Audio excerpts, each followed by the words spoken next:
Hello అందరికీ welcome back to our channel Suchitha logs. ఈరోజు వీడియోలో ఇంట్లోనే ఈజీగా ఐస్ క్రీమ్ని ఏ విధంగా తయారు చేసుకోవాలో ఇప్పుడు చూసేద్దాం. బయట దొరికే ఐస్ క్రీమ్ కంటే ఇది చాలా టేస్టీగా ఉంటుంది.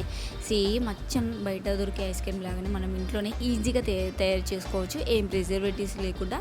అండ్ పూర్తిగా హోమ్ మేడ్ ఐస్ క్రీమ్ అండి ఇది. దీనికైతే మనకు మిల్క్ కావాల్సిన మిల్క్ అయితే 1/2 లీటర్ మిల్క్తో మనమైతే ఈ ఐస్ క్రీమ్ చేసుకోవచ్చు. మనకు నచ్చిన ఫ్లేవర్స్తో మన హ్యాండ్స్తోనే ఈజీగా ఈ సమ్మర్లో చల్లగా ఐస్ క్రీమ్ తయారు చేసుకొని ఎంజాయ్ చేయొచ్చు. నేను 2 ఫ్లేవర్స్ ఆఫ్ ఐస్ క్రీమ్స్ అయితే రెడీ చేశాను. ఒకటి strawberry and chocolate ice cream. Taste అయితే వేరే లెవెల్లో ఉందండి, చాలా బాగా వచ్చింది. మేము కూడా షేర్ చేద్దామనేసి ఈ వీడియో చేశాను.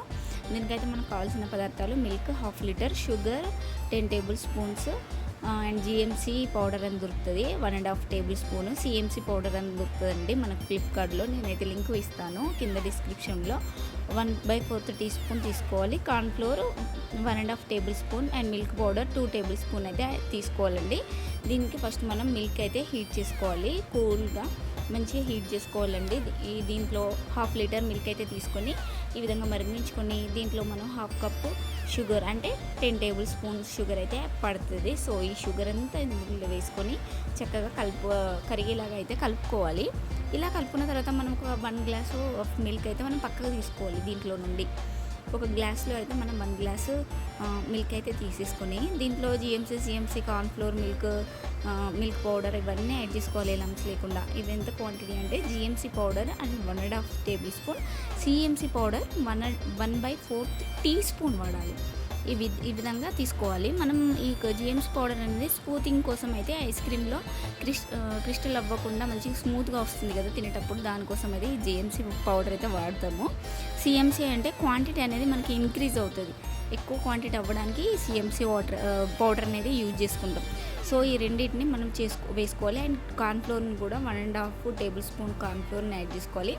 మిల్క్ పౌడర్ కూడా 2 టేబుల్ స్పూన్ యాడ్ చేసుకొని లంప్స్ లేకుండా చక్కగా కలుపుకోవాలండి. మనం విస్కర్ సహాయంతో అయినా స్పూన్తో అయినా ఈ విధంగా వీడియోలో చూపిస్తున్నట్టుగా కనీసం లంప్స్ అనేవి ఏమి ఉండకుండా నీట్గా ఇలా కలిపేసుకొని మనం స్టవ్ పైన మిగతా మిల్క్ ఉన్నాయి కదా దాంట్లో ఈ కలుపుకున్న మిల్క్ని అనేసి యాడ్ చేసుకోవాలి.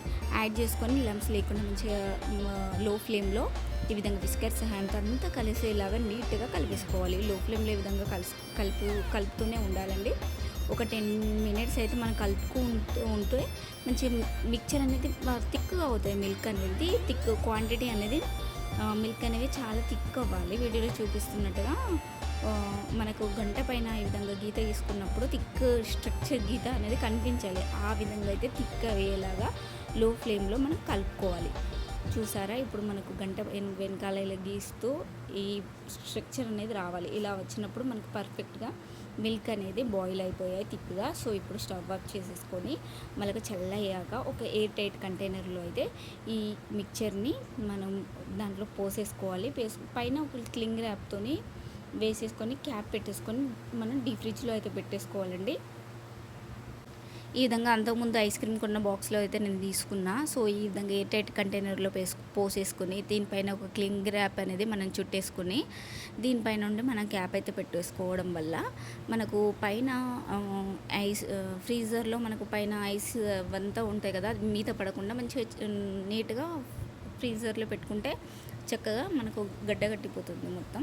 ఇలా అయ్యాక ఒక 4 అవర్స్ అయితే పెట్టుకోవాలి. పెట్టుకున్న తర్వాత ఇదంతా మళ్ళీ ఒకసారి దగ్గరికి అదే విధంగా తీసేసుకోవాలండి.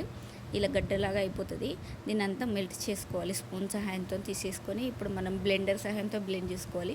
సో దీనికి ఒక పెద్ద బౌల్ తీసుకొని దాంట్లో ఈ విధంగా స్పూన్తో మొత్తం లూజ్గా చేసుకొని మన బ్లెండర్తోనే ఒకసారి బ్లెండ్ చేసేసుకోవాలి. ఇప్పుడు ఈ విధంగా గడ్డలాగా ఉన్నప్పుడు మనకు బ్లెండింగ్కి కరెక్ట్గా రాదు. సో ఈ విధంగా మనం లూజ్గా చేసుకుని మనం బ్లెండర్తోని బ్లెండ్ చేసుకోవడం వల్ల చక్కగా బ్లెండ్ అయిపోతుంది. ఇలా బ్లెండ్ అయిన తర్వాత మనం విప్పింగ్ క్రీమ్ అనేది తీసుకోవాలి. ఫస్ట్ ఇట్లా బ్లెండర్తోని మనం చక్కగా మొత్తం అంతా ఇలా లంప్స్ లేకుండా నీట్గా బ్లెండ్ చేసుకోవాలి. ఈ విధంగా బ్లెండ్ అయిన తర్వాత ఇప్పుడు నెక్స్ట్ దీంట్లో మనం విప్పింగ్ క్రీమ్ అయితే యాడ్ చేసుకోవాలి. విప్పింగ్ క్రీము ఒక 1 కప్పు విప్పింగ్ క్రీమ్ అయితే యాడ్ చేసుకోవాలండి. మనకు ఏది దొరికితే ఆ విప్పింగ్ క్రీమ్ అయితే యాడ్ చేసుకోవచ్చు. చూసారా, ఈ విధంగా మంచి బ్లెండ్ చేసుకోవాలి. నెక్స్ట్ అయితే ఇప్పుడు మనం విప్పింగ్ క్రీమ్ అయితే యాడ్ చేసుకుంటున్నాం దీంట్లో. ఈ విధంగా విప్పింగ్ క్రీమ్ ఒక 1 కప్. కొంచెం ఇది లూజ్గా కన్సిస్టెన్సీ అనేది కొంచెం లూజ్గా ఈ విధంగా అయిన తర్వాత అప్పుడు మనం బ్లెండ్ అనేది చేసుకోవాలి. దీంతో నేను ఈ విధంగా లూజ్గా చేసిన తర్వాత కొంచెం ఇట్లా లూజ్ స్ట్రక్చర్ వచ్చిన తర్వాత మనము ఫస్ట్ చిన్నగా బ్లెండ్ చేసుకోవాలి. తర్వాత స్పీడ్గా హై స్పీడ్లో ఒక 5 మినిట్స్, లో ఫ్లేమ్లో ఒక 5 to 10 మినిట్స్ బ్లెండ్ చేసుకున్న తర్వాత నెక్స్ట్ అయితే హై స్పీడ్లో కూడా మనం 5 మినిట్స్ బ్లెండ్ చేసుకోవాలి. ఈ విధంగా బ్లెండ్ చేసుకున్న తర్వాత మనకు కొంచెం ఇంక్రీజ్ అయింది చూడండి క్వాంటిటీ అనేది. ఇలా ఇంక్రీజ్ అయిన తర్వాత మళ్ళీ ఒకసారి మామూలుగా ఫ్రీజర్లో కాకుండా ఫ్రిడ్జ్లో పెట్టేసుకొని ఒక 30 మినిట్స్ తర్వాత మళ్ళీ ఒకసారి తీసుకొని మళ్ళీ బ్లెండ్ చేసుకోవాలి. ఈ విధంగా ఇవి నేను పెట్టి మళ్ళీ ఇంకోసారి తీసేసుకొని మళ్ళీ 30 మినిట్స్ తర్వాత మళ్ళీ ఒకసారి బ్లెండ్ చేసుకుంటున్నాను. కొంచెం టైం అనేది ఇంక్రీజ్ అవుతుంది, కాకపోతే టేస్ట్ అయితే చాలా బాగుంటుంది. బయట దొరికేదానికంటే చాలా బాగుంటుంది. కానీ మనం ఫ్రిడ్జ్లో పెట్టి ఈ విధంగా బ్లెండ్ చేసుకోవడం వల్ల మనకు స్మూత్ స్ట్రక్చర్ అని వస్తుంది. ఈ విధంగా 2 టైమ్స్ బ్లెండ్ చేసుకున్న తర్వాత ఇప్పుడు మనకు నచ్చిన ఫ్లేవర్స్లో అయితే నేను 2 ఫ్లేవర్స్ యాడ్ చేసుకుంటాను. ఇది బేసు. ఒకవేళ ఇదే మనకు వెనిలా ఐస్ క్రీమే కావాలనుకుంటే మొత్తం దాంట్లో వెనిలా ఎసెన్స్ ఒక్కటే యాడ్ చేసుకొని మనం ఫ్రీజర్లో పెట్టుకుంటే అయిపోతుంది. సో నేను 2 ఫ్లేవర్లో వేస్తున్నాను కాబట్టి నేను 2 ఎయిర్ టైట్ కంటైనర్లో అయితే వేసుకుంటున్నాను.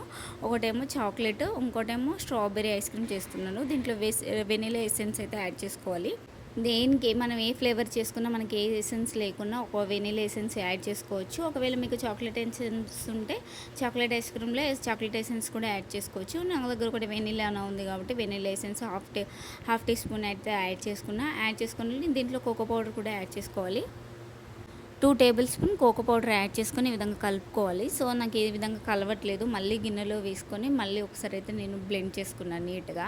ఈ విధంగా బ్లెండ్ చేసుకుంటే మనకు చాక్లెట్ ఐస్ క్రీమ్ అయితే రెడీ అయిపోతుంది. చక్కగా ఈ విధంగా కలిసిపోతుంది. కోకో పౌడర్ అనేది మనకి ఐస్ క్రీమ్లో చక్కగా నీట్గా కలిసిపోతుంది అన్నట్టు ఇలా బ్లెండ్ చేసుకోవడం వల్ల. ఇప్పుడు ఈ స్ట్రక్చర్ చూడండి ఎంత బాగా వచ్చిందో.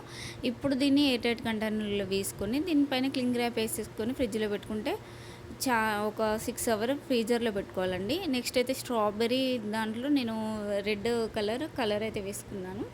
స్ట్రాబెర్రీ ఐస్ క్రీమ్ కాబట్టి దీంట్లో రెడ్ కలర్ కొంచెం వేసుకొని స్ట్రాబెర్రీ క్రష్ ఉంటుంది కదా, అది కూడా యాడ్ చేసుకొని మొత్తం అంతా నీట్గా ఈ విధంగా కలుపుకున్న తర్వాత ఇప్పుడు ఇది తొందరనే కలిసిపోతాయి కాబట్టి బ్లెండ్ చేయడం అవసరం లేదు. సో దీనిపైన నుంచి మళ్ళీ ఒకసారి స్ట్రాబెర్రీ క్రష్ చేసి క్లింగ్ ర్యాప్తో ఈ విధంగా పైన పెట్టి దీనిపైన క్యాప్ పెట్టేసి మనం ఫ్రీజర్లో ఒక 6 hours, కనీసం 6 hours కంటే ఎక్కువ ఉన్నాయి కాదు, కాకపోతే 6 hours అయితే మినిమం అయితే ఫ్రీజర్లో పెట్టుకోవాలి. ఇలా పెట్టుకోవడం వల్ల మన కన్సిస్టెన్సీ అయితే చాలా బాగుంటుంది, ఐస్ క్రీమ్ కన్సిస్టెన్సీ. ఈ విధంగా 6 hours తర్వాత మనకు ఐస్ క్రీమ్స్ అయితే రెడీ అయిపోయినాయండి. చాలా టేస్టీగా ఉన్నాయి అండ్ మనకు కరెక్ట్ స్ట్రక్చర్ అనేది వచ్చింది. టేస్ట్ కూడా వేరే లెవెల్లో ఉంది.